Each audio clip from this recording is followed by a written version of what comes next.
नमस्कार मित्रांनो, स्वागत आहे तुमचं पुन्हा एका नवीन व्हिडिओमध्ये. मित्रांनो, गेल्या काही महिन्यांपासून परकीय गुंतवणूकदार भारतीय शेअर मार्केटमधून डॉलरमध्ये केलेली गुंतवणूक काढून घेत आहेत, ज्याचा देशांतर्गत बाजारामध्ये मोठा गंभीर परिणाम झाला आहे. याच दरम्यान परदेशी गुंतवणूकदारांकडून मोठ्या प्रमाणामध्ये झालेल्या विक्रीमुळे झालेल्या घबराटीच्या पार्श्वभूमीवरती केंद्र सरकारनं एक निर्णायक पाऊल उचलण्याचं ठरवलेलं आहे. परदेशी गुंतवणूकदारांना आकर्षित करण्यासाठी सरकारनं गुंतवणूक करणाऱ्या परदेशी गुंतवणूकदारांचे कर नियम सुलभ करण्याचा एक अध्यादेश मंजूर केला आहे. यामुळे परदेशी गुंतवणूकदार पुन्हा एकदा भारतीय बाजाराकडे अट्रॅक्ट होतील असा सरकारचा विश्वास असून हा प्रस्ताव अर्थ मंत्रालयानं आणला होता, मात्र तपशील तात्काळ जाहीर केलेला नाही. पंतप्रधान नरेंद्र मोदी यांच्या अध्यक्षतेखाली बुधवारी झालेल्या बैठकीमध्ये या सवलतीचा मार्ग मोकळा करण्यासाठी मंत्रिमंडळानं आयकर कायद्यामध्ये सुधारणा करणारा अध्यादेश मंजूर केल्याचं संबंधित सूत्रांकडून समोर येत आहे. अशा प्रकारे पुढे आता राष्ट्रपतींनी या अध्यादेशाला संमती दिल्यानंतर लवकरच याबाबतची अधिसूचना जारी होऊ शकते. सध्याच्या जागतिक अस्थिरतेच्या काळात देशांतर्गत बाजारातून बाहेर पडणारं कॅपिटल फ्लो याचा ओघ वाढवण्यासाठी आणखीन काही उपाययोजना केल्या जाऊ शकतात.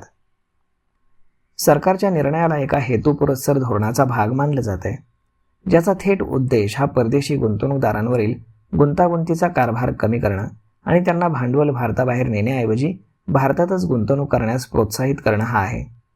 अशा परिस्थितीमध्ये परदेशी गुंतवणूकदारांसाठी ही प्रस्तावित कर सवलत केवळ देशांतर्गत बाजारातीलच लिक्विडिटी वाढवणार नाही, तर रुपयावरील प्रचंड दबाव देखील लक्षणीयरित्या कमी करेल अशी बातमी समोर येते. या प्रकरणावरती संशोधक म्हणाले की दीर्घकालीन आणि अल्पकालीन भांडवली नफा कर कमी केल्याने FPIचा कर पश्चात परतावा सुधारून भारत त्यांच्यासाठी अधिक आकर्षक बनू शकतो. कमी करांमुळे गुंतवणुकीची निव्वळ नफा क्षमता वाढते, ज्यामुळे भारतीय समभाग हे तैवान, दक्षिण कोरिया आणि व्हिएतनामसारख्या इतर उदयोन्मुख बाजारांच्या तुलनेत अधिक स्पर्धात्मक बनतात. याशिवाय FPIच्या वाढलेल्या सहभागामुळे बाजारातील लिक्विडिटी वाढू शकते, कंपन्यांसाठी भांडवलाचा खर्च कमी होऊ शकतो आणि बाजाराच्या मूल्यांकनाला आधार मिळू शकतो.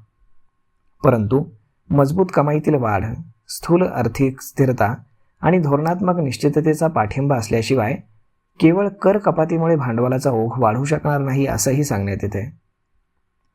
अमेरिकी डॉलरचं बळ गेल्या काही महिन्यामध्ये सातत्यानं वाढताना भारतीय रुपया घरंगळत असताना परदेशी गुंतवणूकदारांची माघारही सुरूच राहिली आहे.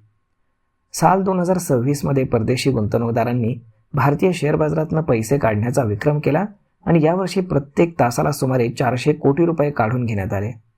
त्याचवेळी 2025 सालाच्या तुलनेमध्ये या वर्षाच्या पहिल्या 5 महिन्यातच फॉरेन इन्व्हेस्टरनं बाजारातून 2,25,000 कोटी रुपये काढले, जे गेल्या वर्षातील 1,66,000 कोटींच्या दुपटीनं आहेत. सध्या देशांतर्गत बाजारातील परदेशी गुंतवणूकदारांना 12 महिन्यांपेक्षा जास्त काळ ठेवलेल्या सूचीबद्ध शेअर्स आणि बॉन्ड्सवरती 12.5% दीर्घकालीन भांडवली नफा म्हणजेच long term capital gain tax द्यावा लागतो. तसेच सरकारी बॉन्ड्समधून मिळणाऱ्या व्याजावरती 20% विथ होल्डिंग टॅक्स देखील भरावा लागतो. 2023 सरकारनं परकीय गुंतवणूकदारांसाठी उपलब्ध 5% कर दर वाढवला होता. तर मग मित्रांनो, जर हा कॅपिटल गेन टॅक्स जर काढून टाकण्यात आला तर नक्कीच ही गोष्ट शेअर बाजारासाठी एक आनंदाची गोष्ट असेल. तर मग मित्रांनो, हा व्हिडिओ, ही माहिती तुम्हाला कशी वाटली हे तुम्ही आम्हाला कमेंट करून नक्कीच सांगा. आणि जर हा व्हिडिओ तुम्हाला आवडला तर आपल्या जवळच्या मित्रमंडळींसोबत देखील हा व्हिडिओ तुम्ही शेअर करायला विसरू नका. धन्यवाद.